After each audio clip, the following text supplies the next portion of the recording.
तिलक अपने मस्तक पर लगा लोगे, यहाँ पर आकर के संतों के दर्शन कर लोगे, श्री राघव लाल जी के दर्शन कर लोगे, यहाँ अपना मत्था टेक लोगे, यहाँ के प्रति अपनी श्रद्धा रखोगे, तो आपको अयोध्या जाने की आवश्यकता नहीं है। किशोरी जी की जिम्मेदारी रघुनाथ जी से मिलवाने की है। दूसरी बात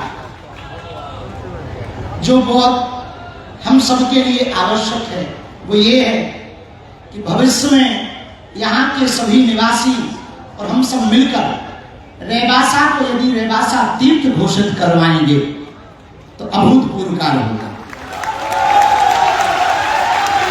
तीर्थ तो है ही है, जहां परम पूज्य भगवान श्री अग्रदेवाचार्य जी महाराज, पूज्य श्री नाभादास जी महाराज जी, स्वामी विवेकानंद जी महाराज, गोस्वामी श्री तुलसीदास जी महाराज, गुरु नानक देव जी महाराज और 10वें गुरु गोविंद सिंह जी महाराज और साकेत वासी पूज्य श्री राघवाचार्य जी महाराज विराजमान रहे हों, जिन्होंने तप किया हो, भजन किया हो। और ये तो पूर्व की चर्चा हो गई, अब वर्तमान में ही देख लो कितनी विभूतियां यहाँ उपस्थित नहीं है। वर्तमान समय में एक ही समय में एक ही पल में पूज्य श्री कबीरदास जी महाराज कहते हैं, राम बुलावा भेजिया दिया कबीरा होए, जो सुख साधु संग में सो बैकुंठ न होए। जो यहाँ आनंद है वो बैकुंठ में कहाँ, जो यहाँ रस बरस रहा वो बैकुंठ में कहाँ। और परम पूज्य श्री मलुक पीठ वाले महाराज जिनकी कृपा में छत्र छाया में हम लोग बैठे हैं, हम तो जब महाराज जी के दर्शन करते हैं तो आपकी रहनी, आपका स्वभाव और आपकी वाणी को सुनकर ऐसा लगने लगता जिनकी छत्र छाया में हमने जीवन जिया पूज्य श्री दादा गुरु जी का, महाराज जी का ही प्रतिबिंब हो। ऐसे ऋषि परंपरा के महापुरुष रेवासा की भूमि पर विराजमान भये।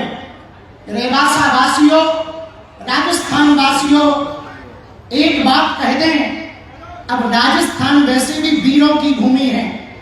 यहाँ के तो लोग नहीं, यहाँ के तो घोड़े भी वीर होते हैं। मनुष्य की तो छोड़ो, यहाँ अश्व ही वीर होते हैं। अश्व की तो छोड़ो, यहाँ का गज हाथी राम प्रसाद भी वीर होता है।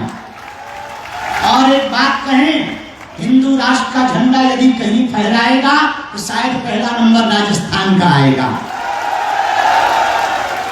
क्योंकि ये वही भूमि है जहां महाराणा प्रताप की तलवार ने विरोधियों के नाकों चले चलवा दिए थे विरोधियों को। ये वही भूमि है जहां कट्टर हिंदू रहते हैं। पूछो कैसे? पूछो, जोर से पूछो। राम प्रसाद हाथी को ले गए पकड़ के, कौन? वाले। पर कितना कट्टर हिंदू था राम प्रसाद। हाथी है, मनुष्य नहीं है, पर विचार करना वो गजबी कितना कट्टर था हिंदुत्व के प्रति। पराधीनता में 1 महीने तक रहे, लेकिन उसने दुश्मन के घर का ना पानी पिया ना भोजन पाया। ये समर्पण है राजस्थान में, इसीलिए इसे वीरों की भूमि कहा जाता। कौन सी भूमि कहा जाता? वीरों की भूमि। और वीरों की भूमि है, वीर की भूमि भी है और महावीर की भूमि भी है। अब पूछो कैसे? पूछो। यहाँ 2 बालाजी हैं प्रसिद्ध, सालासर और मेहंदीपुर। और हनुमान जी का नाम महावीर, जब नाम सुनावे तो वीर की भूमि है, महावीर की भूमि है। रेवासा धाम जानकी जी की भूमि है, तो श्री ठाकुर जी रघुनाथ जी भी यहाँ आएंगे, तो वीरों की भूमि, वीर की भूमि हो गई, महावीर की भूमि हो गई। अब रेवासा धाम के कारण रघुवीर की भूमि हो गई। रघुनाथ जी भी तो यहाँ विराजेंगे। तो बताओ, ऐसी भूमि केवल राजस्थान हो सकती जो वीर की भूमि भी है, महावीर की भूमि भी रघुवीर की भूमि है, संतों की भूमि है, महंतों की भूमि है, और यूं कहें कट्टर हिंदुओं की भी भूमि है। आप कुछ संत भगवान और आप सब सुबह से बैठे हैं तो हम ज्यादा कुछ सुनाने तो नहीं आए, पसीना ऐसे बहारो जैसे टुल्लू पंप चालू हो गए, संबर शेर चालू हो गो, आगे की यात्रा पर भी जाना है।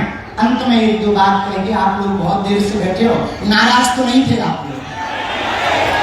एक बात कहें, हमने जब थोड़ा जल्दी जल्दी में कह दिया, आप थोड़ा बताएं जरा बड़े विस्तार से, जल्दी हम कथा सुनाने आएंगे।